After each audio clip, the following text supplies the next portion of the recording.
పార్వేట ఉత్సవం. నాకు తెలిసిన మటుకి తిరుమల తర్వాత పార్వేట ఉత్సవం చేసింది ఒక కాకినాడ అయ్యప్ప స్వామి దేవాలయంలోనే. ఇంకెక్కడా కూడా అటువంటి కార్యక్రమం జరిగి ఉంటుంది. అంటే వాళ్ళు మన ఋత్వికులు చెప్పిన దాన్ని బట్టి కూడా వారు కూడా ఎన్నో ఊళ్ళలోకి వెళ్ళి ఈ వెంకటేశ్వర స్వామి మీద ఉత్సవాలు చేస్తున్నారు. ఇలాంటి ఉత్సవాలు వారు కూడా ఎక్కడ 7 రోజుల పాటు అక్కడ ఏం జరుగుతాయో అవే కార్యక్రమాలు ఇక్కడ జరిపించడం, అదే ఉత్సవాలు మనమే చేస్తున్నామని సాధారణంగా వారు కూడా అన్నారు. దాంతోపాటు ఈ పార్వేట ఉత్సవం నుండి కొటాయి ఉత్సవం చేశారేమో, నేను ఇప్పుడు చూడలేదు. నేను కూడా పురుషుగురువులు చెప్తే కొటాయి ఉత్సవం మొన్నే వారికి నేను చూశాను. అది తతిమా ఉత్సవాలు కూడా కొన్ని మనం ప్రణయ కలోత్సవం అది కూడా నా ఉద్దేశంలో తిరుమల తర్వాత మనమే చేసాము. కానీ ఇది మటుకు పార్వేట ఉత్సవం మటుకు ఖచ్చితంగా చెప్పగలను. ఎవరు చేస్తున్నారు పార్వేట ఉత్సవం మనమే చేశాము. నిజంగా అది పూజ్య గురువులు రూపకల్పన చేశారు ఇక్కడ జరగాలని. అందుచేత ఖచ్చితంగా చెప్పగలను. ఆ పార్వేట ఉత్సవం మటుకు ఈ సంవత్సరం కిందటి సంవత్సరం కూడా తిరుమల తర్వాత మనమే చేసుకున్నామని. అంచేత ఈ కార్యక్రమాలన్నింటికీ కూడా మీరు అందరూ విచ్చేసి ఎంతో భక్తి ఎంత జయప్రదం చేశారో, రేపు మన జరగబోయే ఊరేగింపు కార్యక్రమం కూడా అంత వైభవపేతంగానూ జరిపించాలి. మీరందరూ తెలుసుకుంటే ఎంతసేపు ఖచ్చితంగా జరిపించగలరు. అది ఈ కార్యక్రమాన్ని మనం అందరూ కూడా టెలికాస్ట్ చేస్తారు. దీన్ని భక్తి టీవీ వారు కాకినాడలో జరుగుతున్న ఈ ఊరేగింపు కార్యక్రమం అంతా కూడా వాళ్ళు భక్తి టీవీ ఛానల్లో ఇస్తారు.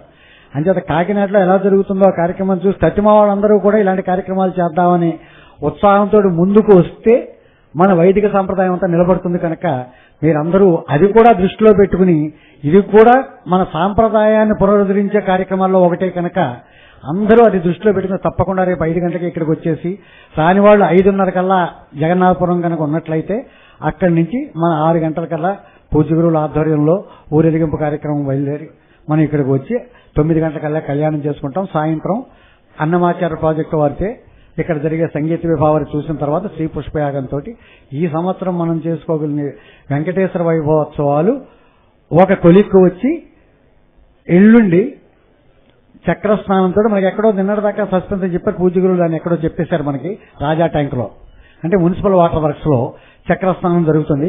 ఇక్కడి నుంచే మనం అందరం కూడా నడిచి వెళ్లి చక్రస్నానం తిలకిస్తాం. మనం మట్టికి స్నానం చేయం. అక్కడ ఒక్క మూర్తుల్ని ఋత్వికులు లోపలికి తీసుకువెళ్లి అక్కడ నుంచి వారిని చేసిన తర్వాత ఆ నీళ్లతోటి మనందరినీ ఒడ్డుని ఉన్న వాళ్ళందరికీ కూడా సంప్రోక్షణ చేసి ఈ దేవాలయాన్ని కూడా ఆ నీళ్లతోటి సంప్రోక్షణ చేస్తారు. ఆ సంప్రోక్షణ కార్యక్రమం అయిన తర్వాత ఈ సంవత్సరం మనం జరుపుకునే కార్యక్రమం అవుతుంది. ఇంత సంతోషంగా వైభవపేతంగా కళ్యాణం అది జరిపించుకున్నాం కనుక మనం అంత సంతోషంతో ఎంత గొప్పగా మనం అందరం పెళ్లివారం అవుతున్నాం కనుక మనం పెళ్లి భోజనాలు చేసినట్టే మంగళవారం నాడు ఇక్కడ అన్న సమాధాన నారాయణ సేవ జరుగుతుంది. మనం అందరం కూడా అత్యంత వైభవపేతంగా అండ్ సడ్రసోపేతమైన భోజనం ఇక్కడ చేసి మనం ఈ సంవత్సరం కార్యక్రమాలు ముగించుకుంటాం. ఈ కార్యక్రమాలను చేయడానికి ఎంతో మంది తోడ్పడ్డారు. దాంట్లో ఆ స్త్రీ కార్యకర్తలు ఎంత గొప్పగా చేశారంటే వాళ్ళు రాత్రి 12 ఇంటికి వెళ్లి మళ్ళీ 3 గంటలకు వచ్చారు. నేను ముందు వారి భక్తులకు అందరికీ కూడా నేను కృతజ్ఞతావందనాలు తెలియజేసుకుంటున్నాను. వాళ్ళందరినీ కూడా ఇది దైవ కార్యక్రమం, అందరూ కూడా ఇక్కడ ఉండాలి అని చెప్పి ఎంత భక్తి శ్రద్ధలతో చేశారు అన్నట్లయితే వాళ్ళు నిజంగా మేము ఒక లడ్డూ చేయాలంటే ఒక వంట మనిషి ఏమైనా లడ్డూ చుట్టడానికి 3 రూపాయలు అడిగారు. ఎన్నో వేల లడ్డూలు చుట్టాలి, మీరెందుకు అసలు మేము ఉన్నాం కదా ఇక్కడ అని చెప్పి వాళ్ళందరూ కూడా ఒక లడ్డూ అయినే కాదు అసలు చెప్తున్నాను. అంటే అది ఆ కార్యక్రమంలో డబ్బు అప్పుడు కనపడకపోవచ్చు, ఒక 3 రూపాయలని అంటపోవచ్చు. ఒక 10,000 లడ్డూలు చుట్టామనుకోండి, అది ఎంత అవుతుంది? 3 రూపాయలు చొప్పున అయినట్లయితే 30,000 రూపాయలు అవుతుంది. మనకు ఒక లడ్డూకే 3 రూపాయలు అనిపిస్తుంది. అదే అలాగా ఎంతో నిజంగా ఒక్క వాళ్ళ శ్రమే కాదు, ఎంత డబ్బు కూడా వాళ్ళు సేవ్ చేశారంటే వాళ్ళు దాంట్లో వచ్చి నిజంగా ప్రతి కార్యక్రమానికి కూడాను. అలాగే వెంకన్న బాబు నాకు నిజంగా కుడిభుజంగా ప్రతిరోజు ఆయన దాన్ని మారుస్తున్నాడు చూడండి. దాన్ని ఆ పుష్పాలంకారాన్ని ఆయనే స్వయంగా చేస్తాడు. రాత్రి 3 దాకా పుష్పాలంకారాన్ని ఆ మాల్లో అవన్నీ కూడా ఆయనే కడుతున్నారు. ఇప్పుడు మనకు వచ్చిన మాలన్నీ మనం బయట నుంచి తెప్పించట్లేదు, విడి పువ్వులు తెప్పించుకుని అన్ని మాల్లో కూడా కడుతున్నాం. అంచేత వెంకన్న బాబుకి నేను ఒకవేళ కనుక నేను కృతజ్ఞత చెప్పకపోతే అంత కృతజ్ఞుడికి ఎక్కడ ప్రపంచంలో ఉన్నాడు. అతను ఒక అరగంట కూడా నిద్రలేదు. ఈ 10 రోజులు కూడా ఒక్క అరగంట నిద్రలేదు స్వామి దీక్షలో ఉండి. అలాగే అందరూ ఒకళ్ళేంటి కార్యకర్తలు అందరూ కూడా ఎంత దీక్షతో చేశారంటే వాళ్ళు దీక్ష కూడా తీసుకున్నారు. భూసేనం చేస్తూ గురువుగారు దీక్ష అంటే ఏమిటో చెప్పారు, వాళ్ళందరూ కూడా దీక్ష తీసుకున్నారు. సరే ఒక్క నిమిషం నేను కృతజ్ఞత వాళ్ళందరికీ తెలియపరచాలి కనుక. అలాగే మా వర్కర్స్, ఎలక్ట్రీషియన్ వెంకన్న, తర్వాత సత్యం, వాచ్మెన్ సత్యం, వీళ్ళందరూ కూడా ఎంతో కష్టపడి ఈ కార్యక్రమం దిగ్విజయం చేయడానికి నాకు సహకరించారు కనుక వాళ్ళందరికీ కూడా కృతజ్ఞతావందనలు తెలియజేసుకుంటున్నాను. ఇక మనం చెప్పక్కర్లేదు, క్వార్టర్స్ వాళ్ళు మనకిచ్చే సహకారం ఎంత ఉంటుంది అన్నది. మనం స్పీకర్లు పెట్టి రోజు 10 గంటలు, తెల్లారగట్ట 4 గంటల దగ్గర నుంచి రాత్రి 10 గంటల దాకా వాళ్ళ ఇంటికి ఎదురుగుండా స్పీకర్లు పెట్టైనా, అయ్యా మాకు ఇంకా తెలియపరచండి, మీరు రోడ్డు మీద ఎందుకు పెట్టలేదు స్పీకర్ అని అడిగారు వాళ్ళు నన్ను. మన కార్యక్రమం అంతా చేసుకుంటున్నాం కదా, ఊళ్ళో వాళ్ళకి కూడా తెలియాలి కదా, ఈ ఎదురుగుండా ఉన్న వాళ్ళు వచ్చి మీరు అక్కడ దాకా కూడా ఒక స్పీకర్ పెడితే మంచిది సార్, ఇంత గొప్ప కార్యక్రమం గురువు గారు చేస్తున్నప్పుడు ఊళ్ళో వెళ్లేవాళ్ళు కూడా ఈ పక్కకు తలచి ఈ పక్క చూసి ఇక్కడ ఇంత కార్యక్రమం జరుగుతుందో అనాలి కనుక అక్కడొక్కడో స్పీకర్ పెడితే మంచిది సార్ మీరని చెప్పి వాళ్ళు ఎంతో సహకరిస్తున్నారు. వాళ్ళందరికీ కూడా నేను కృతజ్ఞతావందనాలు తెలియజేసుకుంటున్నాను. ఇంకా తెలియజేసుకోలేండి ఎవరంటే పూజ్య గురువులకే. అంచేతంటే వారికి ఏం చెప్తాం మనం, ఏమి చెప్పడానికి వీల్లేదు. అందుచేత అంటే కొన్ని వారికి చెప్పడం కూడా నాకు మీదకి వస్తుంది, కొన్ని గురువులకు కూడా చెప్పకూడదు అన్నమాట. కొన్ని కిందటి సంవత్సరం నేను సార్ తమకేదో నేను కొంచెం దండ వేసుకుంటానంటే అలాగే తప్పకుండా అని చెప్పి ఇప్పుడు లలితా శాసనం జరుగుతున్నప్పుడు మొన్నటి పొద్దున్న వచ్చి అప్పుడప్పుడు వాళ్ళతో ఈ కార్యక్రమం అయిపోయిందన్నారు. అసలు నేను దండ ఎవరికి వేసుకోవాలి నాకేంటే నేను ఇంక నెత్తి గోడ కట్టుకుని ఎడవాలన్నమాట. అంచేత కొన్ని ఇంట్లో భార్య కూడా చెప్పను కొన్ని ఉంటాయి, అలా గురువులకు కూడా చెప్పను కొన్ని ఉంటాయి. నాకు ఆవేళ తెలిసింది అసలు నిజంగా. అదేంటంటే నిజంగా వారు ఏదైనా ఇలా తెలిస్తే ఏమిటంటున్నారంటే గమ్ముని మొన్న కూడా అంతే పాపం అయ్యప్పల మీద కొంచెం తమరు వచ్చి ఇక్కడికి చెప్పాలి సార్ అని చెప్పి అయ్యప్ప గురువులు అందరూ వచ్చి వారిని చెప్పినట్లయితే అక్కడ 2 రోజులు సరే మీరు ముందు చెప్పారు కనుక మీకు ఇచ్చేసాను కనుక కార్తీక మాసంలో 2 రోజులు ఇక్కడైనా కార్యక్రమమే ప్రవచనమే కనుక కాకినాడలోనే నేను చెప్తున్నాను కనుక ఇదేం అక్కడ మానేసి వచ్చినట్టు అవ్వదని ఇక్కడ చెబితే పాపం వాళ్ళందరూ ఎంతో ఒక 100 దండలు తీసుకొచ్చి గురువు గారికి చేద్దాం అనుకుంటే అన్ని ఇక్కడే ఉన్నాయి, చెట్లలో పారేశాం. నాకు అసలు నేను దండ వేయించుకున్నట్లయితే నేను ఇక్కడ చెప్పిన ఫలితం ఉంటుంది నాకని చెప్పి వెళ్ళిపోయారు. అంచేత ఈసారి మటుకి పూజ్య గురువుల్ని నాకు ఒక్క పావుగంట వినియోగించమని రేపు ఉదయం మీరందరూ కూడా మనం ఏంటంటే ఇంకా ఒక్క పావుగంట రేపు వారు ఎంతసేపు చెప్పినా ఏదో అర్జెంట్ పని ఉంది వెళ్ళిపో, ఆ అర్జెంట్ పని ఏమి ఉండదు, పావుగంటకి అర్జెంట్ పని ఏం పర్వాలేదు. మన శిష్యుల మీద కూడా వారు కనికరించాలి ఖచ్చితంగా. అందుచేత సభాముఖంగా వారిని వేడుకుంటున్నాను కనుక రేపు వారి పండిత సత్కారం అయిన తర్వాత ఒక పావుగంట సేపు పూజ్య గురువులకు వేదాశీర్వాదం, అంతకంటే మనం చేయగలిగింది ఏం లేదు. వారు ఒక 100 ఏళ్ల పాటు ఇంత ఆరోగ్యంగా భార్య బిడ్డలతో ఉంటే మనమందరం కూడా ఎంతో చైతన్యవంతులు అవుతాం కనుక అది మన విధి. వారిని దిష్టి తగలకుండా చూడగలిగే విధి మనకుంటుంది భూతపేత పిశాచాల నుంచి. అంచేత ఆ దిష్టి తగలకుండా ఉండడం కోసం బ్రాహ్మణులు వేదాశీర్వచనం చేయాలి. ఆ వేదాశీర్వచనం చేయడం కోసం ఒక పావుగంట టైం ఇవ్వని వారిని మనం కోరుకుంటున్నాం. అంచేత ఇప్పుడు బహుశా కొంచెం చిరునవ్వు నవ్వారు కానీ ఒప్పుకున్నారని నేను అనుకుంటున్నాను. రేపు మళ్ళీ వారికి ఇంకేం కార్యక్రమాలు ఉండవు అనుకుని నేను ఖచ్చితంగా అనుకుంటున్నాను. అంచేత మనం అందరం కూడా రేపు సాయంత్రం 6 గంటలకి ఇక్కడికి వచ్చినట్లే సార్ 6 గంటలకి అన్నారు కదండి, రేపు సాయంత్రం 6 గంటలకు వచ్చిన తర్వాత పండిత సత్కారం అయిన తర్వాత పూజలు అయిన తర్వాత ఒక 2 గంటల పాటు మనకి సంగీత విభావన ఉంటుంది. అన్నమాచార్య ప్రాజెక్ట్ వాళ్ళు అప్పుడే వచ్చేసారు, కాకినాడ వచ్చి ఉన్నారు వారు. అదే ఋత్విక్ సన్మానం, అదే పండిత సత్కారం అంటే నేను చెప్పేది ఋత్విక్ సన్మానం అని. అది అయిన తర్వాత పూజ్య గురువుల్ని మనం ఒక్కసారి ఆ వేదాశీర్వచనం ఆ ఋత్విక్కులే వేదాశీర్వచనం చేస్తారు. అదంతా మనం తిలకించిన తర్వాత మనకి రేపు సంగీత విభావన ఉంటుంది అన్నమాచార్య ప్రాజెక్ట్ వాళ్ళ. ఆ తర్వాత శ్రీపుష్పయాగం తర్వాత పవళింపు సేవతోటి ఈ సంవత్సరం మనం జరుపుకునే వెంకటేశ్వర వైభవోత్సవాలు ముగుస్తాయి. ఇంకొక చిన్న మాట ఏంటంటే మొన్న గురువు గారు ఒక్కసారి ఏం చెప్పారంటే నిన్న పెట్టిన హుండీ, ప్రతిరోజు మీరు పెట్టిన హుండీలో వచ్చిన సొమ్ము ఈ సంవత్సరం మనం జరుపుకుంటున్న ఈ వెంకటేశ్వర వైభవోత్సవాలు ఎంతో ఖర్చులు ఉంటాయి కనుక సుమారు 4 లక్షల రూపాయల దాకా ఈ కార్యక్రమాలు 7 రోజులు ప్రసాద వితరణకి ప్రతిమా ఇతర ఖర్చులకి వీటికి వాటికి ఉంటాయి కనుక ఆ ద్రవ్యాన్ని హుండీలో వచ్చే ద్రవ్యాన్ని ఈ ఖర్చులకు ఉపయోగించమని అన్నారు.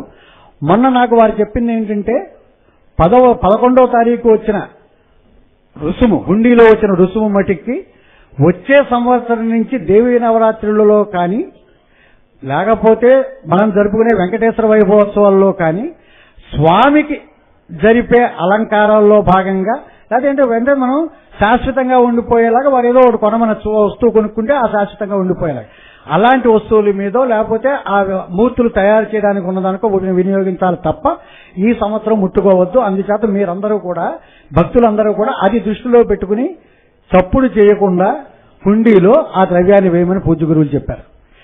ఎవ్వరు కిక్కురు మనకుండా అసలు హుండీ దగ్గరికి వెళ్ళారా అని కూడా మాకు తెలియకుండా 2,70,515 రూపాయలు హుండీలో వేశారు.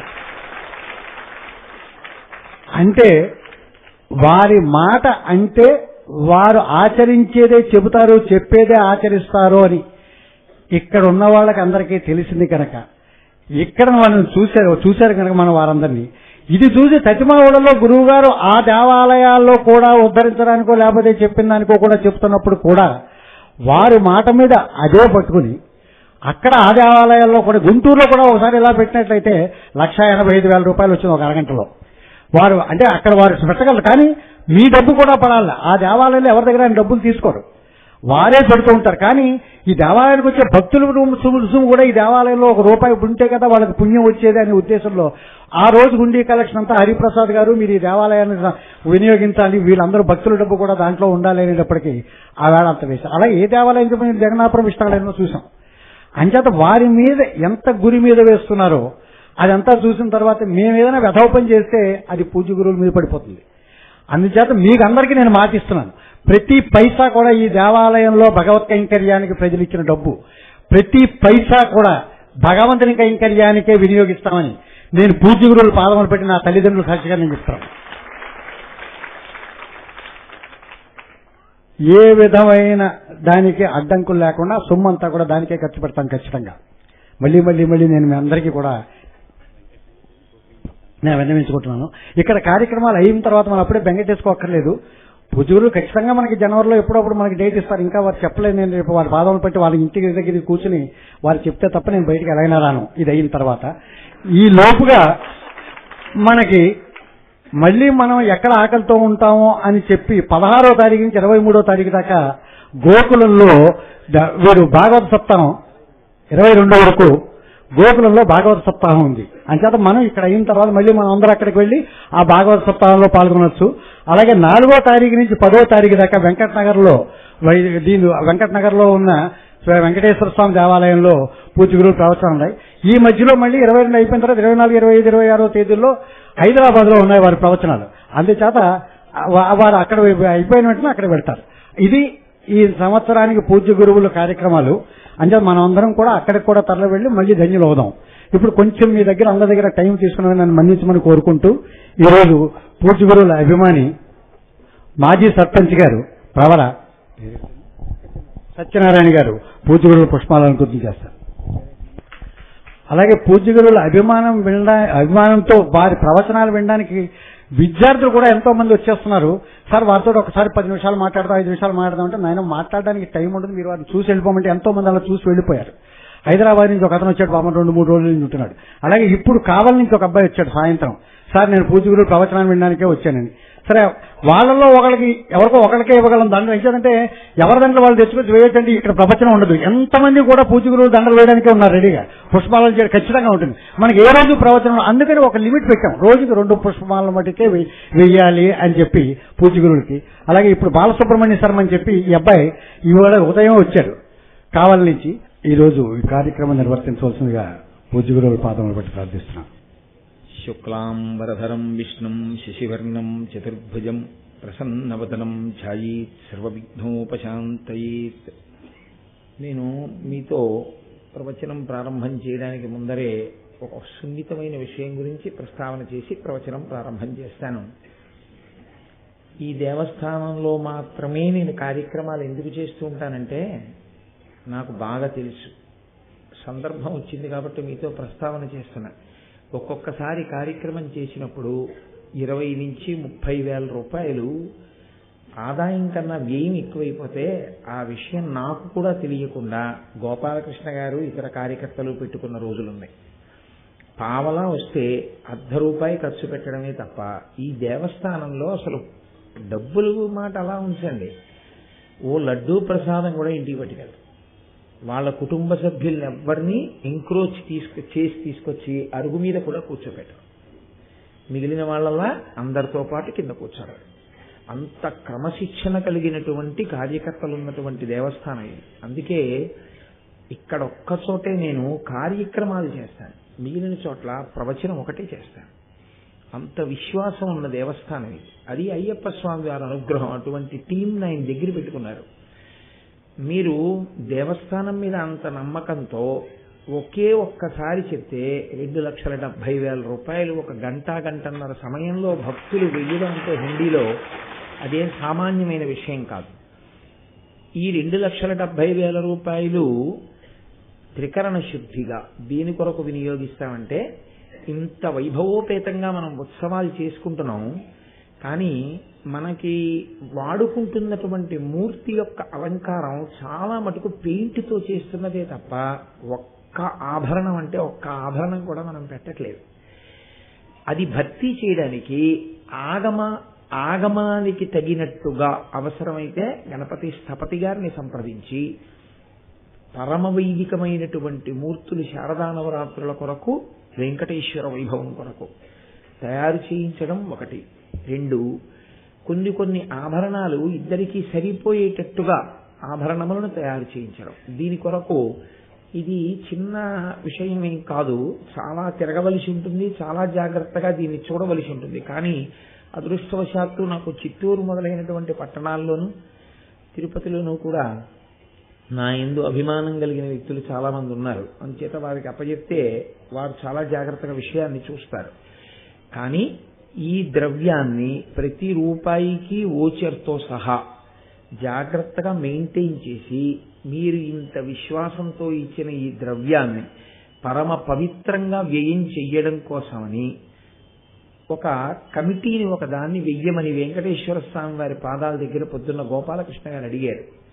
అది స్వామివారి దగ్గర వ్యక్తం చేసిన కోరిక కాబట్టి ఈ ద్రవ్యాన్ని జాగ్రత్తగా ఎప్పటికప్పుడు ఖర్చులు రాస్తూ చాలా జాగ్రత్తగా వినిమయం చేయడానికి గోపాలకృష్ణ గారిని అధ్యక్షుడిగా నియమిస్తూ నేను ఒక కమిటీని ఒకదాన్ని వేస్తున్నాను. నేను అంటే వారు నా యందు గౌరవం ఉన్నవారు కాబట్టి గోపాలకృష్ణ గారు ఆ కమిటీకి చైర్మన్ గా ఉంటారు.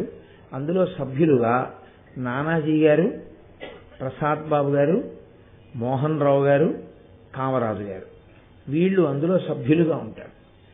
వీళ్ళు సభ్యులుగా ఉన్నటువంటి ఈ కమిటీ ఆ ఖర్చుల్ని, ఆ విషయాల్ని చూస్తుంది.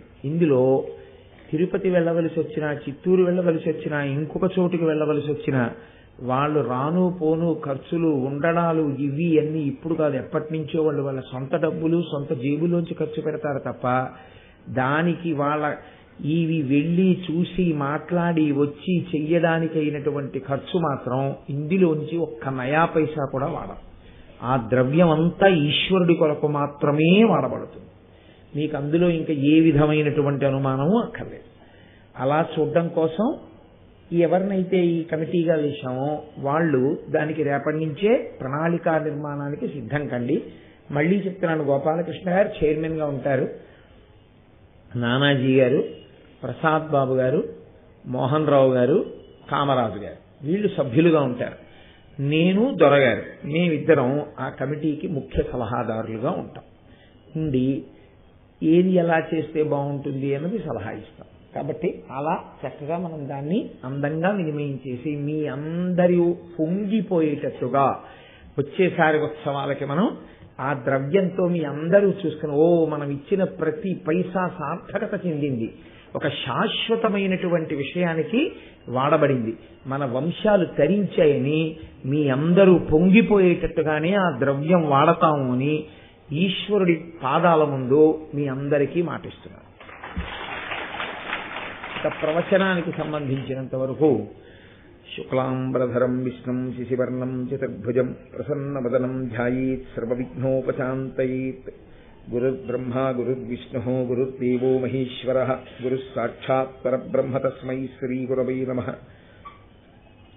వ్యాసాయ విష్ణురూపాయ వ్యాసరూపాయ విష్ణవే నమో వై బ్రహ్మనిధయే వాసిష్ఠాయ నమో నమః. కూజంతం రామ రామేతి మధురం మధురాక్షరం ఆరుహ్య కవితాశాఖాం వందే వాల్మీకికోకిలం. శ్రుతిస్మృతిపురాణానాం ఆలయం కరుణాలయం నమామి భగవత్పాదశంకరం లోకశంకరం. వాగర్ధావివ సంపృక్తౌ వాగర్ధప్రతిపత్తయే జగతః పితరౌ వందే పార్వతీపరమేశ్వరౌ. సూక్తిం సమగ్రయతున స్వయమేవ లక్ష్మీః శ్రీరంగరాజమహిషీమధురైఃకటాక్షైః. వైదగ్ధ్యవర్ణగుణగుంభనగౌరవైర్యాం కండూలకర్ణకుహరాः కవయోధయంతి. హైమోద్భపుండ్రమజహన్మకుటం సునాసం మందస్మితం మకరకుండలచారుగండం. బింబాధరం బహుళదీర్ఘకృపాకటాక్షం శ్రీవేంకటేశముఖమాత్మని సన్నిధత్తాం. విమలపటి కమలకుటి పుస్తక రుద్రాక్షస్తహస్తపుటి కామాక్షి పక్ష్మలాక్షి కలిత విపంచి విభాసి వైరించి మనోజవం మరుతతుల్యవేగం జితేంద్రియం బుద్ధిమతాం వరిష్టం వాతాత్మజం వనరయూథముఖ్యం శ్రీరామదూతం శిరసా నమామి. ఆపదామపహర్తారం దాతారం సర్వసంపదాం లోకాభిరామం శ్రీరామం భూయో భూయో నమామ్యహం. హరి ఓం. పరమేశ్వర స్వరూపమైన సభకి నమస్కారం.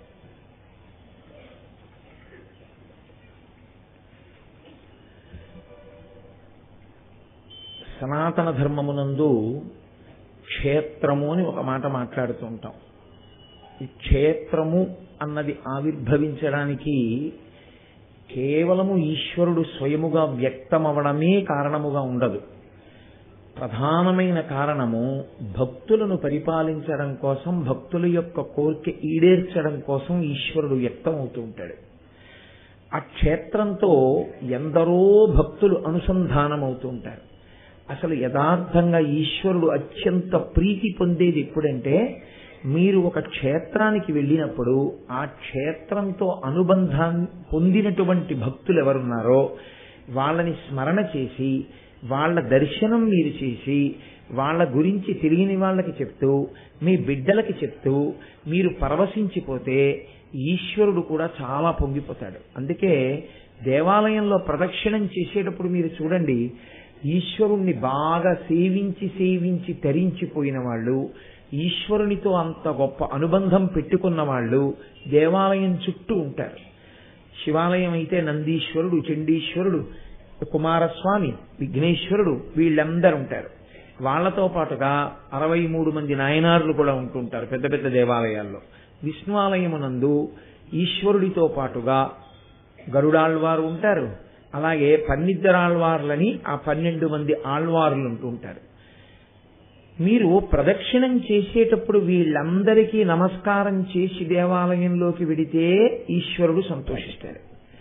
మీరు ఈశ్వరుణ్ణి నమ్ముకుని బతికినటువంటి భక్తులను పక్కన పెట్టి ఈశ్వరుణ్ణి సేవించే ప్రయత్నం చేస్తే ఈశ్వరుడు దాన్ని అంగీకరించాడు.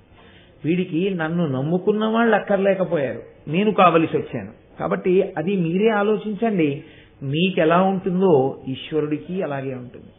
అందుకే ప్రతి క్షేత్రమునందు కూడా ఈశ్వరునితో అనుబంధమును పెంచుకున్నటువంటి అనేక మంది భక్తులు మీకు కనపడుతుంటారు. వెంకటాచల క్షేత్రమునందు చాలా గొప్పతనం ఏమిటంటే, అసలు ఆ క్షేత్రంతో అనుబంధం లేనటువంటి మహాభక్తుడన్న వాడిని ఒకడిని మీరు చూపించడం కష్టం. ప్రతి వారికి దానితో అనుబంధం ఉంటుంది. అలా ఉండడానికి కారణం ఒక్కటే, ఆ క్షేత్రం ఈనాటిది కాదు. మీతో నేను ఒకనాడు మనవి చేసి ఉన్నాను, కృతయుగం నుంచి ఆ కొండ అలాగే ఉంది. కృతయుగం నుంచి వేరు పేర్లతో వేరు అవతారములతో ఆ ఈశ్వర స్వరూపం అలాగే ఉంది.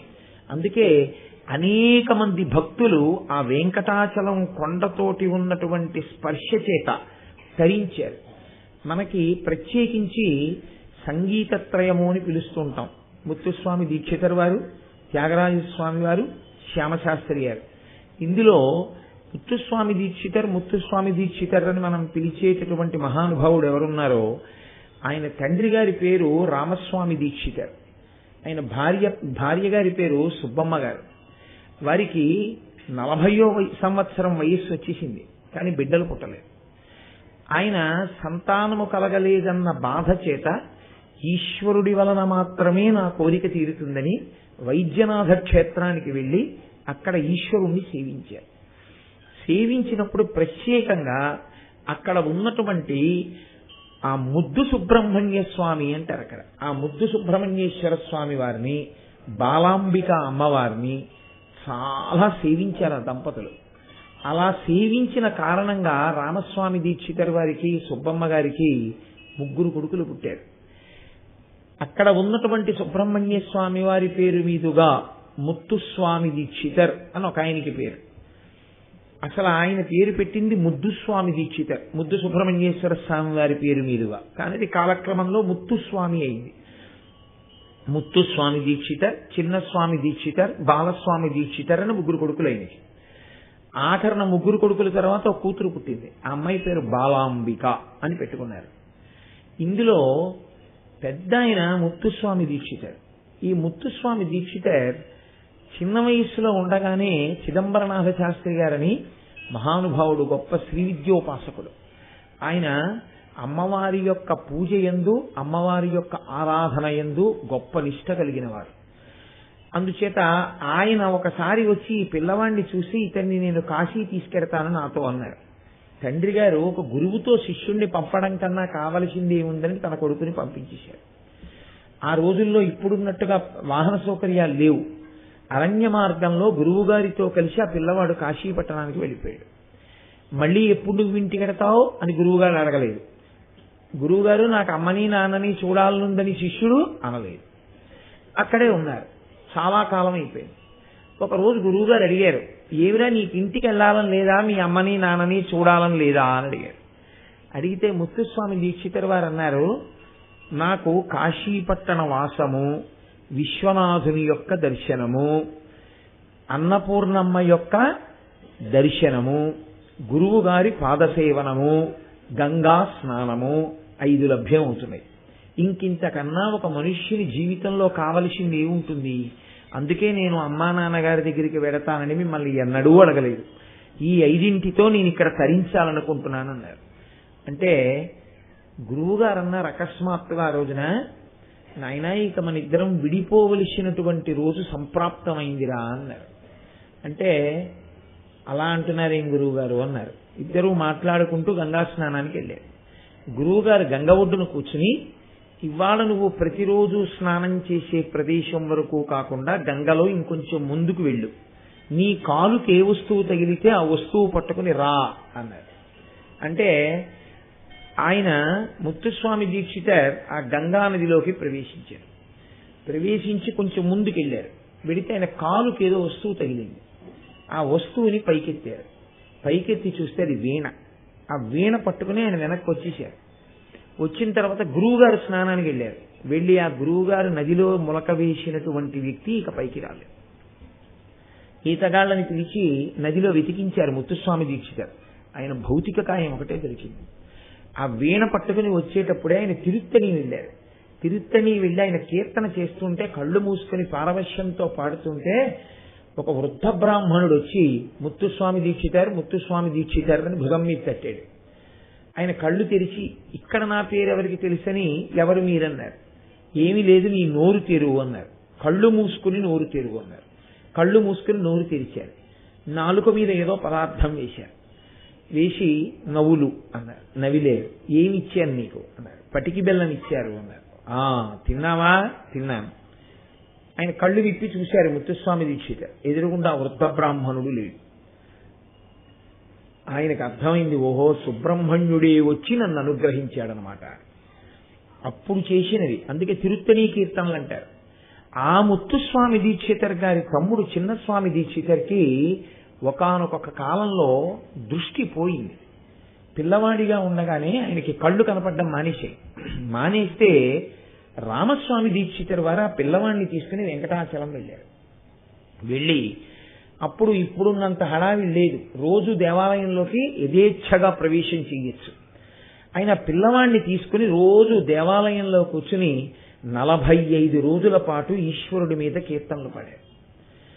ఆఖరికి ఒక రోజున కీర్తన చేస్తూ, మనసా వేరొకరిని సేవించను అంటూ కీర్తన చేసి, వెంకటరమణ నీ దయ రాదా అని ఓ కీర్తన పాడారు. 45వ రోజున ఆయన కీర్తన పాడగానే ఆ కొడుక్కి చూపు వచ్చేసింది. చిన్నస్వామి దీక్షితర్ వారు వెంకటరమణుడి అనుగ్రహంతో దృష్టిని పొందారు. ఇది తెలుసుకున్నటువంటి ముత్తుస్వామి దీక్షితర్ వారు తిరుత్తని నుంచి వెంకటాచల క్షేత్రానికి వెళ్ళి అక్కడ కూడా ఆయన కీర్తనలు చేసి వచ్చారు. అందుకే మీకు ప్రముఖ వాగ్గేయకారులైనటువంటి వారి ఎవరి కీర్తనలలో వెంకటేశ్వర స్వామి వారికి సంబంధించినటువంటి కీర్తనల స్పర్శ లేకుండా ఉండదు. అంత అనుగ్రహించాడు మహానుభావుడు భక్తులైన వారు. అలాగే త్యాగరాజస్వామి ఎక్కడికి వెళ్ళేవారు కాదు. ఆయన ఎప్పుడూ ఆ తిరువారూరులోనే ఉండేవారు. అటువంటి త్యాగరాజస్వామి వారిని కంచికామకోటి పీఠాధిపత్యం వహించారు ఉపనిషత్ బ్రహ్మేంద్ర స్వాముల వారిని మహానుభావుడు. 100 సంవత్సరముల పైచిలకు జీవించారు ఆయన. ఆయన గొప్ప రామభక్తుడు. కంచికామకోటి పీఠాధిపత్యం వహించి ఓసారి చంద్రశేఖరేంద్ర సరస్వతి స్వామి గారు ఉత్తర భారతదేశం వెళితే కామకోటి పీఠం అనడానికి రామకోటి పీఠం అన్నారు. అంటే ఆయన అన్నారు, కామకోటికి రామకోటికి తేడా ఏముంది, రెండూ ఒకటే. రామకోటి కామకోటి ఈ రెండిటికి తేడా ఏమీ లేదు అని ఆయన అనుగ్రహ భాషణం చేశారు. ఆయన పరమ రామభక్తులు. ఉపనిషత్ బ్రహ్మేంద్ర స్వామి వారు మహానుభావుడు. అబ్బో ఏమి ఆరాధనో! ఇప్పటికీ మీరు కాంచీ క్షేత్రంలో ఆ మఠానికి వెళితే అసలు ఆశ్చర్యపోతారు. ఆయనకి ఒకప్పుడు త్యాగరాజస్వామి వారిని చూడాలనిపించింది. అనిపించి ఆయన ఉత్తరం రాశారు. త్యాగరాజస్వామి, మీ నాన్నగారు నేను స్నేహితులం, ఒక గురువు గారి దగ్గరే చదువుకున్నాం. నేనిప్పుడు శతాధిక వృద్ధుణ్ణి, పైగా మఠాధిపతిని. కాబట్టి నేనిప్పుడు మీకోసమని కదిలి రాగలిగినటువంటి స్థితిలో లేను. మిమ్మల్ని చూడాలనుంది, ఒక్కసారి మీరే వస్తారా అని అడిగారు. మీరు వెళ్ళాలి, కంచిలో ఆ క్షేత్రానికి, ఆ మఠానికి వెళ్ళాలి. అసలు పొంగిపోతారు మీరు. ఇద్దరు మహారామభక్తులు కలుసుకున్న ప్రదేశం. నాకైతే అనిపిస్తుంది వ్యక్తిగతంగా, ఇప్పటికీ అక్కడ సీతారామ లక్ష్మణులు హనుమ తిరుగుతూ ఉంటారు అని నా నమ్మకం.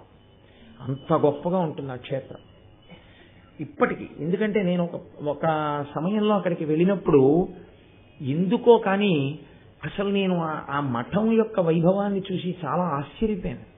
అసలు మీకు ఆ పులకరింతలు వస్తాయి. అంతటి మహాభక్తులు కలుసుకున్న ప్రదేశం. త్యాగరాజస్వామి వారు ఉపనిషద్ బ్రహ్మేంద్ర స్వామి వారి యొక్క ఆహ్వానాన్ని మన్నించడం కోసమని, అంతటి మహానుభావుడు ఆహ్వానిస్తే వెళ్లకుండా ఉండకూడదని కాంచీ క్షేత్రానికి వెళ్ళారు. వెళ్లి కొంతకాలం ఉండిపోయారు ఉపనిషద్ బ్రహ్మేంద్ర స్వామి వారి మఠంలో. ఉండిపోయి అక్కడ భజన చేస్తుండేవారు. ఉపనిషద్ బ్రహ్మేంద్ర సరస్వతి స్వామి వారు కూడా చాలా సంతోషించారు. కొంతకాలం ఉండి త్యాగరాజస్వామి తిరిగి వెళ్ళిపోతూ కాంచీ క్షేత్రం వరకు వచ్చాను కదా అని వెంకటాచలం కొండ మీదకి వెళ్ళారు. ఆ కొండ మీదకి వెళ్ళినప్పుడే ఆయన లోపలికి దర్శనానికి వెళితే తెర వేసేసింది. తెర వేసి ఉంటే ఆయన వెంకటరమణుడి దర్శనం కావాలి అన్నారు. ఇప్పుడు తెర తీయరు అన్నారు. ఆయన వెంటనే ఈశ్వరుడు ముందు కూర్చుని ఒక కీర్తన చేశారు. ఎంత వినయంగా ఉంటుందో తెలుసా అండి. వచ్చే సంవత్సరం వెంకటేశ్వర వైభవోత్సవాలు జరిగేటప్పుడు వాగ్గేయకారులు చేసిన కీర్తనల్లో కొన్నిటిని ఎంచి మనందరం కూడా ఆ పాటల్ని ఇక్కడ జరిగేటటువంటి కార్యక్రమంలో అనుసంధానం చేద్దాం. ఈశ్వరుడు ఎంతో పొంగిపోతాడు. త్యాగరాజస్వామి తెర తీయగరాదా అంటూ కీర్తన చేశారు. కానీ ఏ తెర తీయమని అడిగారో తెలుసా? ఈశ్వరుడి ముందు ఈ తెర వేసి ఉండడం వల్ల ఈశ్వరుడు కనబట్టలేదు. ఈ తెర తీసి మాంసనేత్రంతో ఈశ్వరుణ్ణి చూడడం కాదు, ఇక్కడున్న ఈశ్వరుణ్ణి చూడ్డానికి నాకు ఏదడ్డొస్తోంది? మత్సరం అనేటటువంటి తెర అడ్డొస్తోంది ఈశ్వర.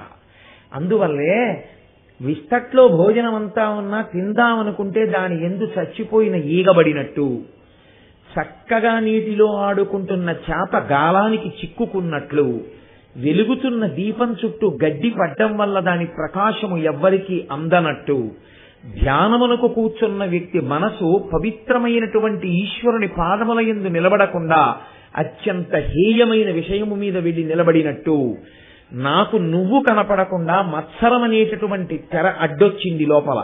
ఈశ్వర, దీనిని తీసి నీ దర్శనాన్ని పొందలేకపోతున్నాను, కాబట్టి తెర తీయగరాదా అని ఆయన కీర్తన చేశారు పరవశంతో, కన్నుల నీరు పెట్టుకుని. ఉత్తర క్షణంలో వెంకటాచలంలో తెర పక్కకి తొలగి త్యాగరాజస్వామి వారికి వెంకటేశ్వర దర్శనం అయింది. త్యాగరాజస్వామి వారు, ముత్తుస్వామి దీక్షితుల వారు, చిన్నస్వామి దీక్షితుల వారు, వీళ్ళందరూ వెంకటేశ్వర స్వామి వారి అనుగ్రహాన్ని పొందిన వాళ్ళే. ఆ వెంకటాచల క్షేత్రంలోకి వెడితే అంతటి మహానుభావులు తిరుగాడినటువంటి ప్రదేశం ఆ క్షేత్రం అంతా. అక్కడే పురందరదాస్ గారు ఎంతో గొప్ప వైభవాన్ని పొందారు. నిజంగా నేను అందుకే ఒక విషయంలో చాలా సంతోషించా. మనం ఎప్పుడూ అన్నమాచార్య స్వామి వారి కీర్తనలు, అన్నమాచార్య స్వామి వారి కీర్తనలని, వెంకటేశ్వర స్వామి వారి సేవ అంటే అన్నమాచార్య స్వామి వారి కీర్తనలు తప్ప ఇంకోటి పాడకూడదేమో అన్నంత స్థాయిలో ఉంటాం. కాదు, నిజంగా పురందరదాస్ గారు వెంకటేశ్వరుని చేత గొప్పగా ఆదరింపబడ్డారు మహానుభావుడు. బహుశా వెంకటరమణుడికి కోరిక పుట్టిందేమో, ఇన్ని జరుగుతున్నాయి కానీ వీడు నాకు పరమభక్తులైనటువంటి వాళ్ళ కీర్తనలు, ఇతర కీర్తనలు నా చెవిని పడకుండా చేస్తున్నాడు అనుకున్నాడో ఏమో. మొన్న కొఠాయోత్సవంలో కోలాటం జరిగినప్పుడు కన్నడ భాషలో ఉన్న పురంధరదాస్ గారి కీర్తనలు పాడి కోలాటం ఆడారు వాళ్ళు. బహుశా వెంకటరమణుడు ఆ కోరిక అలా తీర్చుకున్నాడేమో. పురంధరదాస్ గారు మొదట్లో స్వార్థపరుడిగా ఉన్న ఆయన జీవితంలో మార్పు వచ్చిన తరువాత ఆయన ఒక పర్యాయం వెంకటాచల క్షేత్రానికి వెళ్ళారు. వెళ్లి వెంకటరమణుడి దర్శనం చేసుకుని పరవశించి బయటికి వస్తున్నారు. ఒక ధనికుడు కనపడి ఆయన యొక్క తేజస్సు చూసి ఆయనకి కొంత ద్రవ్యం ఇచ్చి, ఈ డబ్బు మీరు వాడుకోండి అన్నాడు. నా జీవితంలో డబ్బుతో అవసరం తీరిపోయింది, ఇప్పుడు నాకు ఆ డబ్బుతో పని లేదు, నాకు అక్కర్లేదన్నారు. కాదు కాదు, మీ దగ్గర ఉంటే సద్వినియోగం అవుతుంది, ఈ డబ్బు 10 మందికి అన్నం పెట్టండి అన్నారు. పురంధరదాస్ గారు ఆ డబ్బులు తీసుకుని నారాయణ సేవ ఏర్పాటు చేశారు. ఆయన దగ్గర అప్పన్న అని ఒక ఆంతరంగికుడు ఉండేవాడు. ఆ ఆంతరంగికుడిని నెయ్యి వడ్డించడానికి సిద్ధం చేశారు. ఎందుకంటే నెయ్యి వేస్తే ఇంకా పరిశేచనం చేసేస్తారు. అందుకని అన్ని పదార్థాల వడ్డం అయిపోయిందని గుర్తు నెయ్యి వేస్తారు. అందుకని నెయ్యి వడ్డించడానికి అప్పన్నని పెట్టుకున్నారు ఆంతరంగికుడిని. అందరూ అతిథులు వచ్చి కూర్చున్నారు, అన్ని పదార్థాలు వడ్డించేశారు. ఈ అప్పన్న వచ్చి అందరికీ నెయ్యి వడ్డించేశాడు. వడ్డించేసి వచ్చి పురంధరదాస్ గారి దగ్గర చేతులు కట్టుకుని, గురువుగారు అందరికీ నెయ్యి వడ్డించేశాను గురువుగారు, ఇంకా భోజనం ప్రారంభించమని, భోజన ప్రారంభకాలే గోవిందనామ స్మరణే గోవిందా గోవిందా అనిపించండి గురువుగారు అన్నారు. అంటే ఆయన వెంటనే అందరితో గోవిందనామని చెప్పించారు. అందరితో గోవిందనామం చెప్పించి అందరూ భోజనం మొదలుపెట్టిన తర్వాత ఈయన మఠం బయటికి వెళ్ళి చూస్తే స్వామి పుష్కరిణిలో స్నానం చేసి అప్పన్న అన్నతను లోపలికి వస్తున్నాడు. ఎక్కడికి వెళ్ళి వస్తున్నావురా నువ్వు అని అడిగారు. అడిగితే పుష్కరిణి స్నానానికి వెళ్ళాను గురువుగారు అన్నాడు. మరి పుష్కరిణి స్నానం చేసి వస్తుంటే స్నానం చేయకుండానే నెయ్యి వడ్డించావా పంక్తిలో ఉన్న వాళ్ళందరికీ అన్నారు. నేను నెయ్యి వడ్డించలేనిటి గురువుగారు, నేనేం వడ్డించలేదు కదా అన్నాడు. అప్పుడు ఆయనకు అర్థమైంది, నెయ్యి వడ్డించేవాడు రావడం ఆలస్యమైతే ఇంతమంది కూర్చుండిపోతే పురంధరదాస గారి మనసు క్షోభిల్లుతుందేమోనని వెంకటరమణుడే అప్పన్న రూపంలో వచ్చి కూర్చున్న వాళ్ళందరికీ నెయ్యి వడ్డించాడు. పురంధరదాస్ గారిని అలా అనుగ్రహించాడు. ఆయన ఒకరితో ఇద్దరితో కాదు, అసలు ఆయన సంకల్పం చేస్తే చాలా ఆశ్చర్యం ఏమిటో తెలుసా అండి. అసలు వెంకటరమణుడుగా ఆయన 2 ప్రాంతాలని ఉద్ధరించాడు. ఒకసారి అక్కడ శేషశైలం మీద కూర్చున్నాడు. రెండవసారి ఉద్ధరించినప్పుడు మనం ధన్యులం. గోదావరి కృష్ణ నదుల మధ్యలో ఉన్నటువంటి ప్రాంతంలో మళ్ళీ ఇంకొక శేషాచలం ఉంది. అదే ద్వారకా తిరుమల. చిన్న తిరుపతి అంటాం మనం. ఆ ద్వారకా తిరుమల క్షేత్రంలో ద్వారక మహర్షి అనబడేటటువంటి ఋషి తపస్సు చేశారు వెంకటేశ్వర స్వామి వారి యొక్క పాద దర్శనం కోసమని. ఆయన మీద పెద్ద పుట్ట పట్టేసింది. పుట్ట పడితే, నువ్వు ఈ పుట్టలోనే ఉండి నా పాదములను దర్శనం చేస్తూ నా పాదములకు అర్చన చెయ్యి అని స్వయంభూమూర్తిగా ద్వారకా తిరుమలలో తనంత తాను గెలిచాడు వెంకటరమణుడు. అందుకే ఇక్కడ వరకే ఉంటారు, ఈ పై వరకే కనపడతారు, ఈ లోపల కనపడరు. ఆ మిగిలిన భాగం పుట్టలో ఉంటుంది. ఇప్పటికీ ఆ పుట్టలో ద్వారక మహర్షి కూర్చుని ఆయన పాదములకు అర్చన చేస్తూ ఉంటారు అని. ఇక్కడ వరకే ఉన్నటువంటి మూర్తికి నిత్యాభిషేకం చెయ్యడం, అలంకారం చెయ్యడం చాలా కష్టమని, చాలా చాలా అరుదైనటువంటి విషయం. ఒకే దేవాలయంలో ఒకే విమానంలో ఒకే మూర్తి 2గా ఉంటాడు. పుట్ట వరకు ఉన్నటువంటి వెంకటేశ్వర స్వామి వారు ఒకరు, పాదాల వరకు కనపడేటట్టుగా వెనక పీఠం మీద ఉన్నటువంటి వెంకటేశ్వర స్వామి వారు ఒకరు.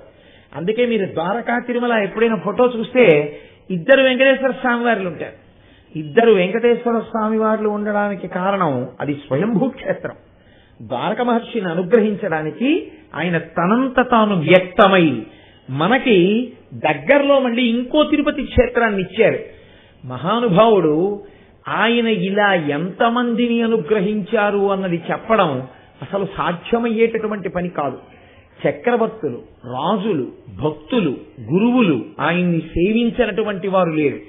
శంకర భగవత్పాదులు ఆ క్షేత్రాన్ని దర్శనం చేసి, ఆ క్షేత్రం ఎంత వైభవోపేతమైన క్షేత్రమో, ఆ స్వామి ఎంత అనుగ్రహప్రదాతయో తెలుసుకుని ఆ క్షేత్రం యొక్క వైభవాన్ని ఉద్దీపింప చేయడానికి అక్కడ చక్రాన్ని ప్రతిష్ఠ చేశారు.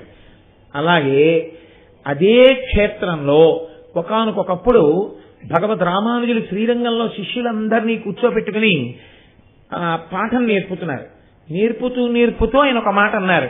వెంకటాచల క్షేత్రంలో ఉన్నటువంటి వెంకటేశ్వర స్వామికి పుష్పమాలాయి కైంకర్యం అంటే మహాప్రీతి. అందుకే ఇప్పటికీ అక్కడ కొండ మీద పువ్వులు ఎవరు తలలో పెట్టుకోరు. అక్కడ పూసిన పూలన్నీ వెంకటరమణుడికే. వెంకటరమణుడు ధరించిన పుష్పహారములను నిర్మాల్యంగా ఎవరూ తీసుకెళ్లరు. వేస్తే పూలబావిలో లేకపోతే కొండల మీద వేసేస్తారు.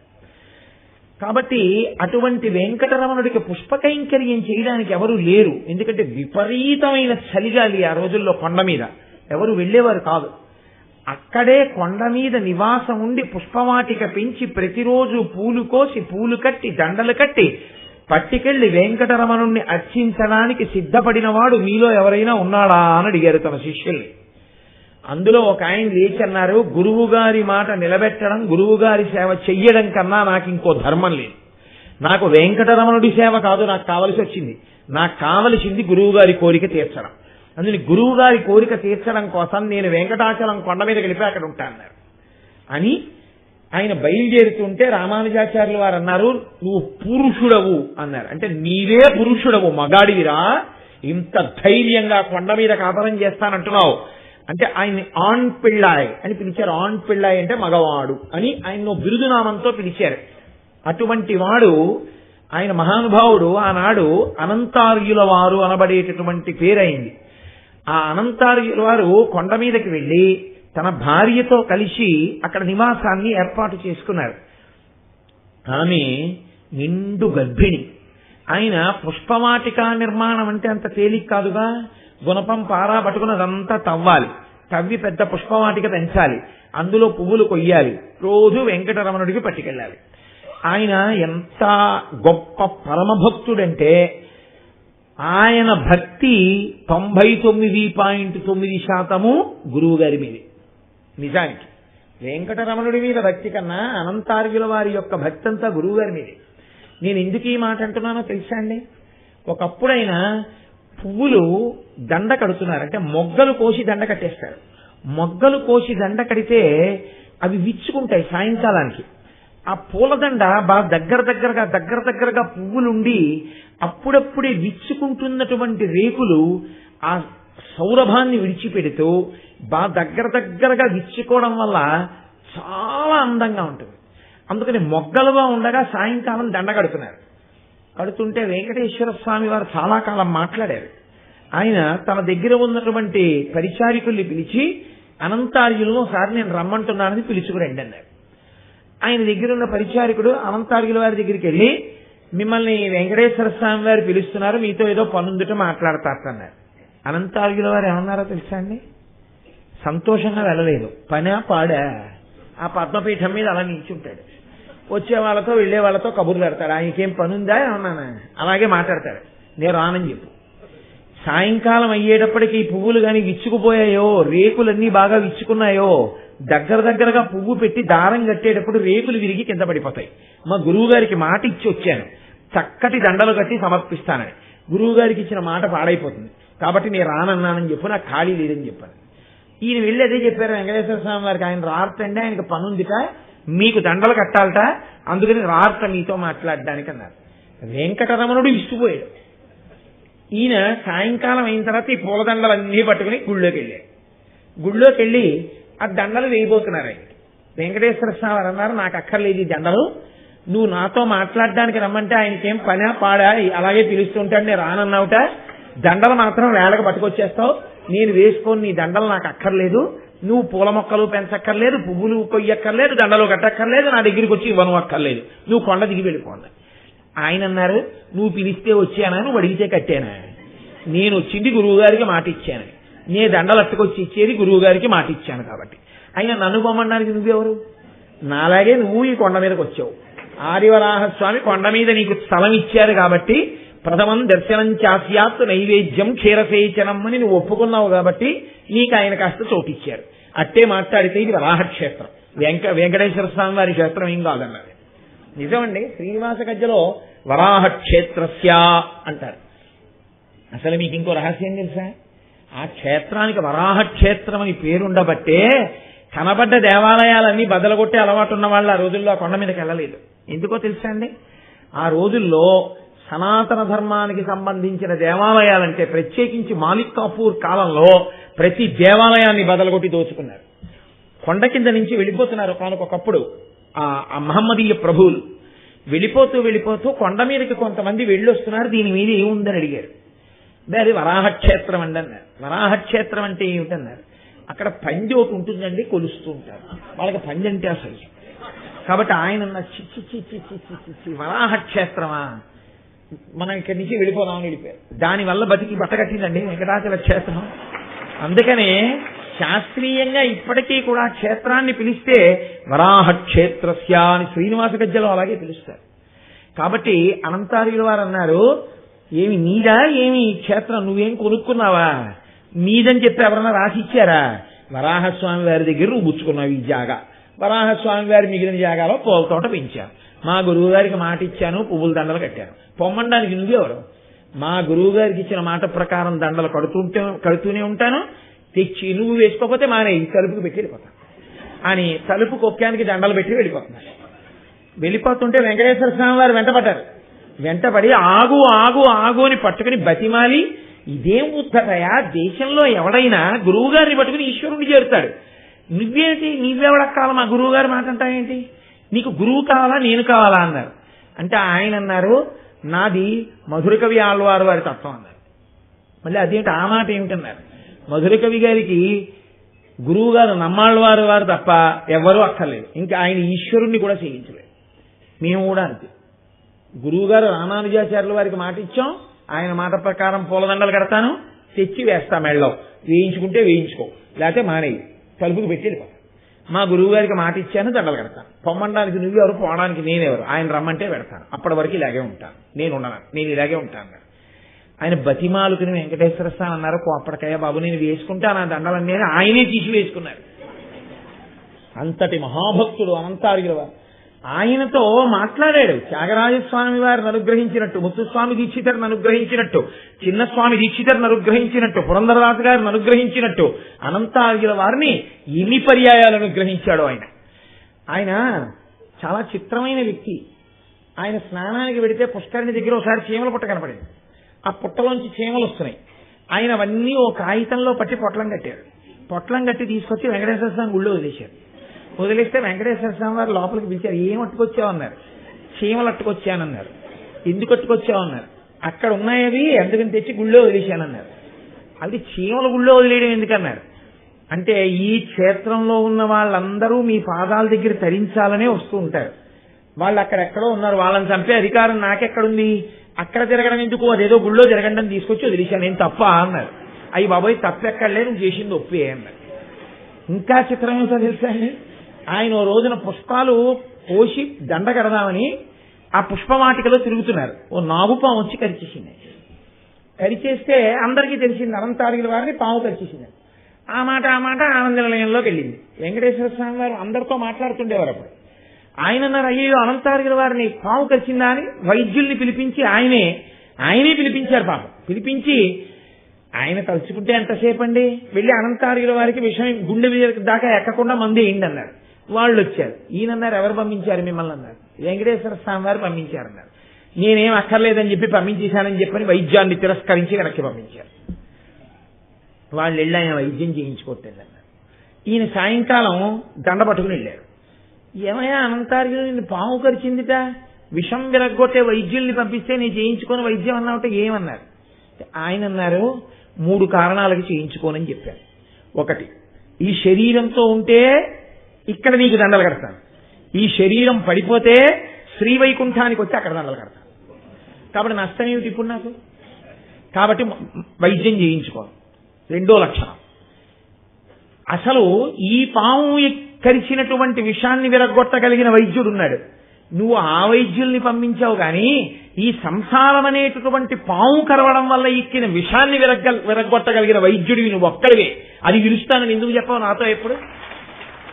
అందుకే ఆ మాట నీ నోడినట్ట రావాలని నేను ఆ వైద్యులతో వైద్యం చేయించుకోనన్నాను. నాకు అసలైన ఫ్యామిలీ డాక్టర్ నువ్వే, నువ్వు చేయి వైద్యం, నాకు భవరోగాన్ని విరగొట్టు, నన్ను నీలో కలుపుకో, అది నా కోరిక తప్ప నాకు అక్కర్లేదు. 3, మా గురువు గారు నాకు ఇచ్చిన ఆదేశం ఏమిటంటే ఇక్కడ పుష్పవాటిక పెంచి దండలు కట్టమని.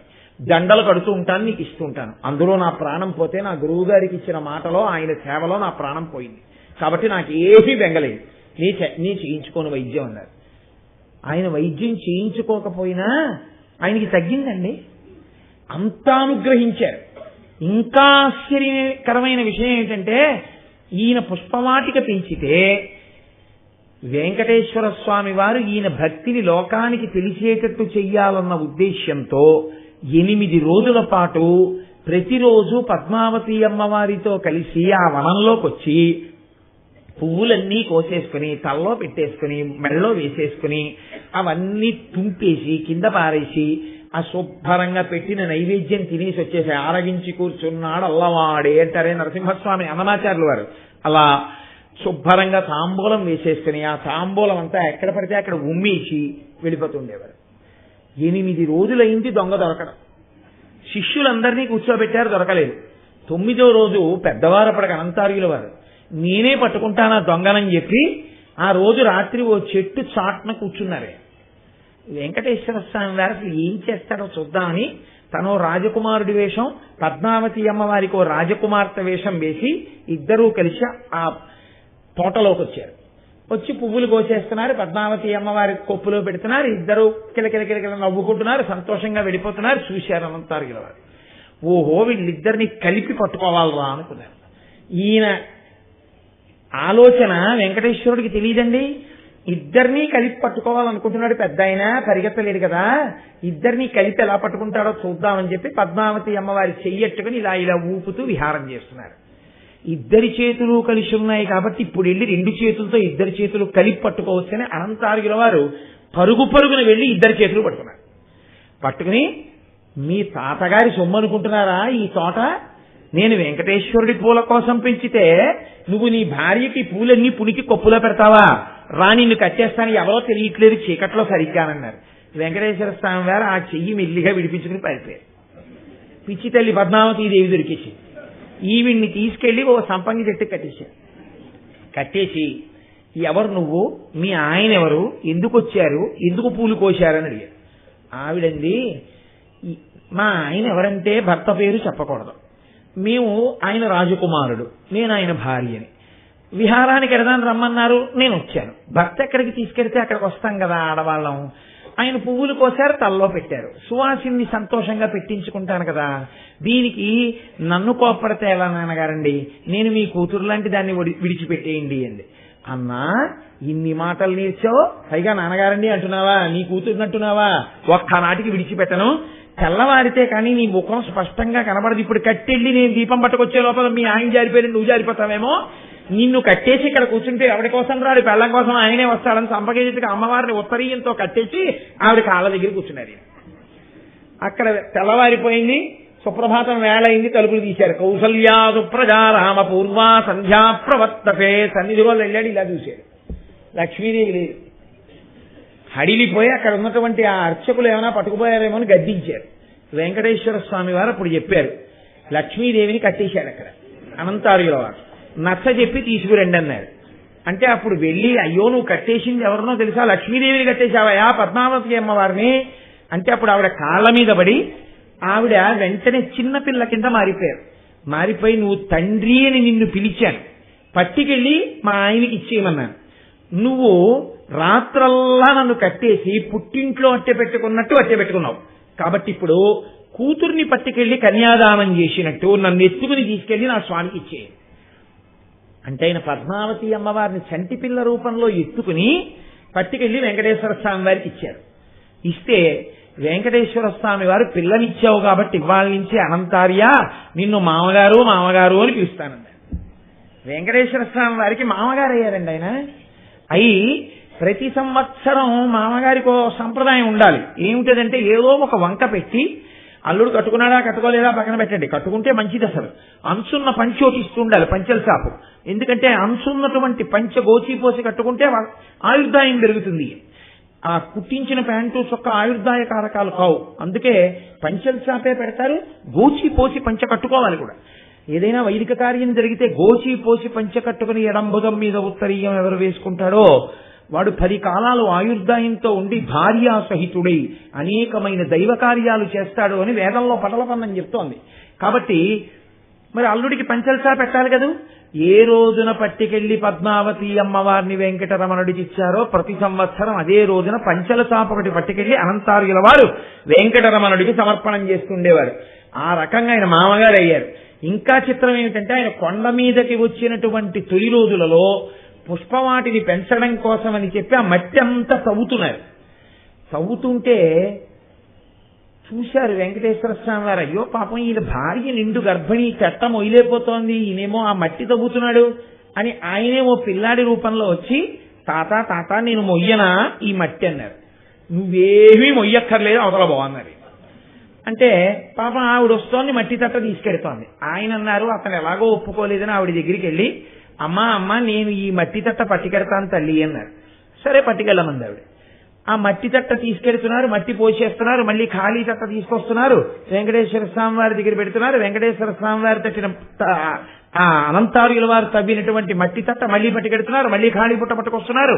పిల్లవాడు తీసుకురావడంలో చాలా తొందరగా మట్టి తట్ట పట్టుకెళ్ళి ఖాళీ తట్ట తీసుకొచ్చి అక్కడ పెట్టేస్తున్నారు. ఏమిటి నిండు గర్భిణి ఇంత తొందరగా మట్టి తట్ట పట్టుకెళ్ళి పట్టుకొచ్చేస్తోందని వెనక్కి తిరిగి చూశారు. ఈ పిల్లాడే పట్టుకోతున్నాడు. ఒరే మా గురువు గారు మమ్మల్ని చేయమంటే నువ్వెవరివిరా మధ్యలో నువ్వు కూడా చేస్తున్నావు ఈ పని, వద్దంటే వెంటబడుతున్నావు, ఉండి నీ సంగతి చెప్తానని ఆ పంచే ఎగ్గట్టా పిల్లాడు వెంటబడ్డారు. స్వామి అసలే నల్లగా ఉంటారు కదండి, నీలమేఘ సంకాశంగా. ఆయన పరిగెత్తుకుంటూ వెళ్లి ఓ తమాల వృక్షం ఎక్కేశారు. చీకటి చెట్టు అంటారు దాన్ని, ఆ కొమ్మల్లో కలిసిపోయారు. ఈయనేమో పెద్ద ఆయన, చెట్టు ఎక్కలేదు. ఆ పిల్లాడేమో పైనుంచి కిందకి దిగాడు. ఆఖరికి వెంకటేశ్వర స్వామి వారు అన్నారు పైనుంచి, తాత నేను కిందకి దిగుతాను, నన్ను కొట్టకుండా ఉంటావా? నన్ను నువ్వు కొట్టకుండా ఉంటే నేను నీకు కిందికి దిగొచ్చిన తర్వాత నేను కట్టుకున్నటువంటి బంగారు జరీ ఉన్నటువంటి ఈ పట్టు పంచ, నేను వేలికి పెట్టుకున్నటువంటి ఉంగరం, నా మెడలో ఉన్న హారం నీకు ఇచ్చేస్తాను, కొట్టకు తాత వెళ్ళిపోతానన్నారు. అంటే నేను ఎలాగో చెట్టు ఎక్కలేను, ఈ పిల్లాడి దిగొస్తే అంతే చాలని ఆయన అన్నారు. సరే దూరంగా నించుంటాను, దిగిరా, దిగొచ్చి అవి నాకు ఇచ్చేయి, నేను పట్టుకుపోతాను, వెళ్ళిపోన్నారు. ఎలాగో అలా పట్టుకుందాం. ఆ పిల్లాడు కిందికి దిగొచ్చాడు. ఈయన పట్టుకుందాం అనుకున్నారు, ఆ పిల్లాడు పారిపోతే ఈయనకి ఎక్కడ లేని కోపం వచ్చింది. చెట్టు కూడా దిగి పారిపోతున్నాడు, మనకి ఇస్తానన్నది కూడా ఇవ్వకుండాను అని ఆ పిల్లాడు వెంటబడ్డాడు. ఆ పిల్లాడు గుళ్ళోకి వెళ్ళిపోయి గుడి తలుపులు వేసేసుకుంటున్నాడు. ఆయన కోపం వచ్చి చేతిలో ఉన్న గుణపం విసిరితే ఆ గుణపం వెళ్ళి ఆ పిల్లాడి గడ్డానికి కొట్టుకుని ఆ గడ్డం బద్దలై అందులోంచి నెత్తురు కారుతాం. తలుపు ఎంతోసేపు కొట్టారు, ఆ పిల్లాడు తలుపు తీయలేదు. ఈయన వెళ్ళిపోయి ఏదో ఆ తోటగా మట్టి అంతా తవ్వారు. సాయంకాలం స్నానం చేశారు, పూలదండలు పట్టుకుని వెంకటేశ్వర స్వామి వారికి వేద్దామని వచ్చారు. తీరా తలుపులు తీసేటప్పటికి గడ్డమంతా వాచిపోయి బద్దలైపోయి నెత్తురు ధారలు అట్టలు కట్టి ఉన్నారు వెంకటేశ్వర స్వామి వారు. అప్పుడు చూసి బాధపడ్డారు. అయ్యో స్వామి ఇలా ఉన్నామేమన్నారు. ఇలా ఉన్నామేమంటే పోన్లే పాపం అంత కష్టపడుతున్నామని మట్టి తట్ట మోద్దామని పిల్లాడి రూపంలో వచ్చాను, నువ్వేమో నా మీద గుణపం విసిరావు, ఇదిగో నా గడ్డం బద్దలై నేను ఇంత బాధపడుతున్నాను అంటే ఆయన అన్నారు, నన్ను క్షమించండి ఈశ్వర అన్నారు. కాదు, నీవు ఎంత గురుభక్తితో, ఎంత నా మీద భక్తితో, ఎంత కష్టపడి ఇక్కడ పుష్పవాటి నిర్మించావో లోకానికి అంతటికీ తెలియడం కోసం అనంతార్యుల వారు ఆ రోజు విసిరినటువంటి గుణపం వలన తగిలిన దెబ్బ అని తెలియడానికి నేను ప్రతిరోజు గంధపు ముద్ద గడ్డం మీద పెట్టుకుని నిలబడతాను. వెంకటేశ్వర స్వామి వారు ఎందుకండి ఇక్కడ ఎప్పుడు గంధం పెట్టుకుంటారు అని అడిగిన వాళ్ళకి ఈ కథ చెప్తే నీ పేరు ఈ ఘట్టాన్ని చెప్పినప్పుడు నేను విని ముడిచిపోతుంటాను, మళ్ళీ నువ్వు జ్ఞాపకానికి వచ్చి అన్నారు. అందుకే వెంకటేశ్వర స్వామి వారి గడ్డం మీద ఓ గంధంతో ఓ చిన్న చుక్కోటి పెడుతూ ఉంటారు ఇక్కడ. అటువంటి మహానుభావుడు దెబ్బ కొడితే పడ్డం కాదు, ఆయన కట్టుకున్న బంగారు జరి పంచ, చేతి ఉంగరం, ఆయన మెళ్ళో గొలుసు అనంతార్యుల వారికి బహూకరించారు. అందుకని ఒకరా ఇద్దరా ఇలా ఎంతమంది తరించారు. అలాగే వెంకటాచల క్షేత్రంలో ఆనంద నిలయము అని ఒక విమానం, ఆనంద నిలయము అనబడేటటువంటి విమానాన్ని నిర్మించిన వాడు తొండమాన్ చక్రవర్తి. ఆ తొండమాన్ చక్రవర్తి చాలా ఆశ్చర్యకరమైనటువంటి స్థితిలో జన్మించినవాడు. సువీరుడు అని ఒక రాజు, ఆ సువీరుని కుమారుడు సుధర్ముడు. ఆ సుధర్ముడు ఒకానొకప్పుడు శేషశైలం దగ్గరికి వెళ్ళాడు. అంటే మన ఇప్పుడు కపిల తీర్థం ఉంది కదా, ఆ కపిల తీర్థం దగ్గరికి వెళ్ళి కపిల తీర్థం దగ్గర స్నానం చేసి విహరిస్తున్నాడు. ఆయనకి ఒక నాగకన్య కనపడింది. ఆయన ధనంజయుడు అనబడేటటువంటి నాగరాజు యొక్క కుమార్తె. ఆమెని ఈయన చూసి మోహించారు, నిన్ను నా భార్యగా స్వీకరిస్తానన్నారు. ఆవిడండి, నేను నీకు భార్యని కావాలి అంటే మా నాన్నగారి కోరిక ఒకటి తీర్చబడాలి. మా నాన్నగారి కోరిక ఏమి అంటే సుక్షత్రియుడైన వానికి మాత్రమే నన్ను ఇచ్చి వివాహం చేస్తానన్నారు. ఆయన అన్నాడు, నేను సుక్షత్రియుణ్ణి కాబట్టి నన్ను వివాహం ఆడన్నారు. గాంధర్వ విధిని ఇద్దరు వివాహం చేసుకున్నారు. ఆ కపిల తీర్థం పక్కన ఉన్నటువంటి దొండతీగల పొదలలో ఇద్దరూ కలిసి విహారం చేశారు. కొంతకాలం అయిపోయిన తర్వాత రాజు తిరిగి రాజధానికి వెళ్ళిపోతున్నాడు. వెళ్ళిపోతున్నప్పుడు ఆవిడండి, నేను పాతాళలోకంలో మా తండ్రి దగ్గరికి వెళ్ళిపోతాను, నీతో నేను కలిసి తిరిగినటువంటి జీవితం యొక్క ఫలితంగా నా కడుపున ఒక కొడుకు పుడతాడు. ఆ కొడుక్కి 16 సంవత్సరముల వయసు వచ్చిన తరువాత నేను నీ దగ్గరికి పంపిస్తాను, కొడుకుని ఎలా గుర్తుపడతావని అడిగింది. ఆయన అన్నాడు, నేను నా వేలి ఉంగరాన్ని ఇస్తాను, ఈ ఉంగరం పిల్లవాడు పెట్టుకుని మనిద్దరం ఏ దొండతీగల పొదలలో విహరించామో ఆ దొండతీగల్ని నడువుకి చుట్టుకుని ఆ పిల్లవాడు రాజ్యంలో నా దగ్గరికి వస్తే నేను వెంటనే వాడిని గుర్తుపడతాను, గుర్తుపట్టి అర్ధరాజ్యాన్ని వాడికి కూడా ఇస్తాను అన్నాడు. ఆ సుధర్ముని యొక్క కుమారుడు ఆకాశరాజు. ఈ నాగ కన్యకి పుట్టినటువంటి పిల్లవాడు తొండమాన్ చక్రవర్తి. ఈ పిల్లవాడు పాతాళలోకంలోంచి పైకొచ్చినప్పుడు శేషశైలం దగ్గర కపిలతీర్థం దగ్గర ఉన్నటువంటి దొండతీగలు నడువుకి చుట్టుకుని వెళ్లి రాజుకి కనపడిన కారణం చేత ఆయన్ని తొండమాన్ అని పిలిచారు. ఆ తొండమాన్ చక్రవర్తి ఆనందనిలయ విమానాన్ని వెంకటేశ్వరుని యొక్క కోరిక మేరకి నిర్మాణం చేశాడు. అందుకే ఆనందనిలయ విమానం చూడగానే మనకి తొండమాన్ చక్రవర్తి జ్ఞాపకానికి వస్తారు. ఒకరా ఇద్దరా, ఎంతమంది అనుగ్రహింపబడ్డారో, ఎంతమందితో మాట్లాడారో అక్కడే విష్ణు స్వరూపంగా అనుగ్రహించాడు మహానుభావుడు. మహాభారత యుద్ధం పూర్తయిపోయిన తర్వాత ద్వాపర యుగంలో పాండవులు బాధపడుతున్నారు కుంతీ సహితంగా. అయ్యో, ఇంతమంది బంధువులను తెగటార్చాం, ఇంతమంది మా చేతిలో ప్రాణాలు కోల్పోయారు, ఎలా ఈ పాపం పోతుందని. అప్పుడు కృష్ణ పరమాత్మ అన్నారు, మీరు కొంతకాలం వెంకటాచల పర్వతం మీద నివాసం ఉండండి, ఉండి ప్రతిరోజు అక్కడ దగ్గరలో ఉన్న తీర్థంలో స్నానం చెయ్యండి, మీకు కలిగినటువంటి దోషం పోతుంది అన్నారు. అప్పుడు పాండవులు కుంతీదేవితో సహా ద్రౌపదితో సహా వెంకటాచల పర్వతం మీదకొచ్చి కొంతకాలం నివాసం ఉండి అక్కడ ఉన్నటువంటి తీర్థంలో స్నానం చేసి పాపాన్ని పోగొట్టుకున్నారు. పాండవులు స్నానం చేసి పాపాన్ని పోగొట్టుకున్న తీర్థం గనక దానికి పాండవ తీర్థము అని పేరు.